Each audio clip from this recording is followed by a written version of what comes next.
Hello, everyone, and happy almost spring break. I am very proud of our Senate Democratic Caucus and making sure that we have put an end to a rubber stamp Senate and for continuing to work to be a voice for working families, public school kids, and our most vulnerable neighbors throughout this session. I'm also very proud that the very first policy bill to reach the governor's desk is a bill to ensure that survivors of domestic violence can seek safety, especially while pregnant. While there's a lot of hot button topics still ahead, the most important work this session is going to be on the state budget.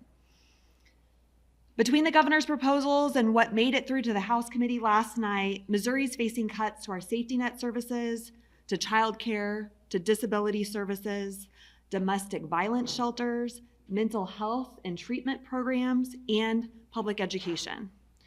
When the Senate returns from spring break, I hope it returns with a sense of purpose to address the very real budget issues that we are facing ahead. And with that, we are happy to answer any questions. The House could at any minute take up the income tax switcher, if you want to call it that. Mm-hmm. How's that going to play in your caucus? You know, we've said this a lot throughout session, but we are willing to sit down and work on any piece of legislation.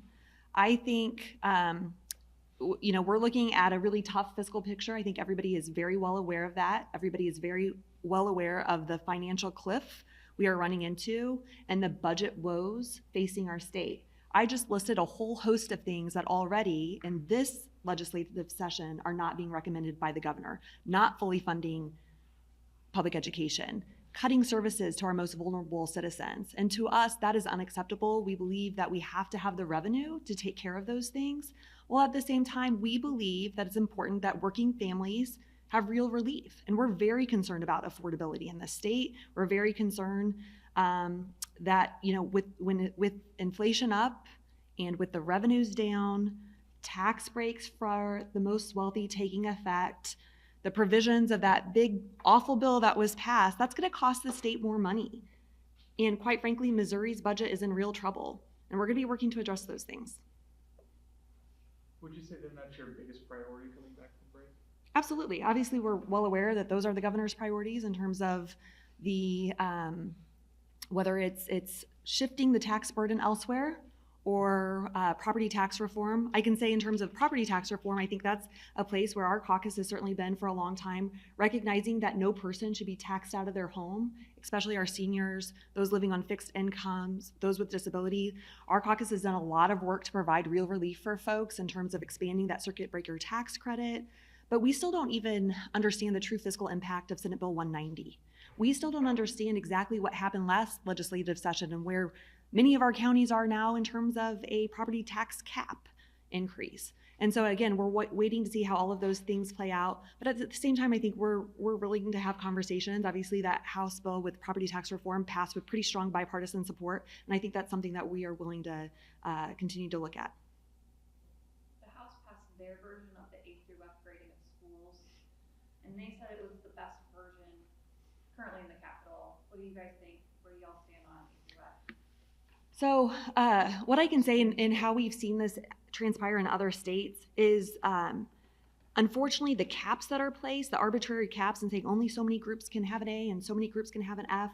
Unfortunately, I think if a school were to be categorized in that D or that F category, it becomes more or less a self-fulfilling prophecy.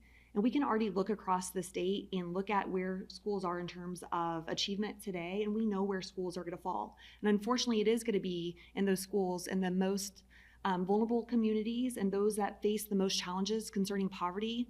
I would like to see some incentives to make sure that we're bringing up all students, especially those students especially in our urban core. If anybody else wants to jump in on that either.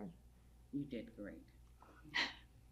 Have you been lobbied hard by the gambling industry on both sides for this? I don't know what you're talking about. I haven't seen any lobbyists in the Capitol on that issue. No, obviously, we're well aware of the amount of money that has gone in on both sides of that issue, the amount of lobbyists that both sides of that issue have. And again, that's something that's going to continue to be on the table. there's a new committee, and maybe one of the new members of that Sure. new committee could address that. But, Sure. Yep.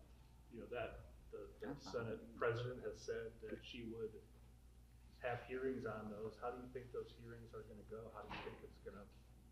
Oh, I mean, we'll have hearings, I assume, after spring break, and then people will listen and make a decision. But the one thing I wanted to say was that specifically about the new sales tax plan that the speaker is introducing is that Democrats have been focused on affordability, and we just think this is the wrong time to introduce brand new mega tax on services and to add new taxes on the people of Missouri. Anything else? There has been, for lack of a better word, maybe some drama in the Senate recently. I'm speaking about, Roberts being gone and the bill that he was interested in being passed, and then yesterday, Senator Nernberg. Do you have anything to say about, maybe arguments from the other side that you all have been holding up legislation too much, and what your duties are as the Democratic Party? Well, and I don't have the latest count right in front of me, but I know that we've passed dozens of bills now. I believe 23 or 24 Senate bills, as well as 3 or 4 House bills as well. We made it very clear from the beginning of session that we were going to put an end to the rubber stamp Senate, but we want to make sure going forward, we all are here because we have priorities that we want to advance for our constituents, for the good of Missouri, and we're going to continue to work on those priorities. At the same time, I do think there's a time and a place to address certain things. And I said yesterday, I hope everybody can be statespeople. There's a time and place for political shenanigans, and then there's a time to do what's right. And quite frankly, I'm grateful for Senator Bratton rescinding his objection to that consent bill to honor one of our fallen firefighters. But in terms of Senator Roberts, again, with that Senate Bill 888, he had really been a leader in that space and making sure that we're passing criminal justice reform that's balanced, while at the same time recognizing that we are in the minority and there's going to be a strong push for crime bills every year. But what I can say is, Senator Roberts is back. He will be back on active duty, and I hope everybody will really respect that, his service to our country. And at the same time, make sure that if a senator is willing to be involved in those negotiations, willing to step up, that we certainly give them that deference. I think that's important. Anything else? Okay. Thanks, everybody. Have a great break.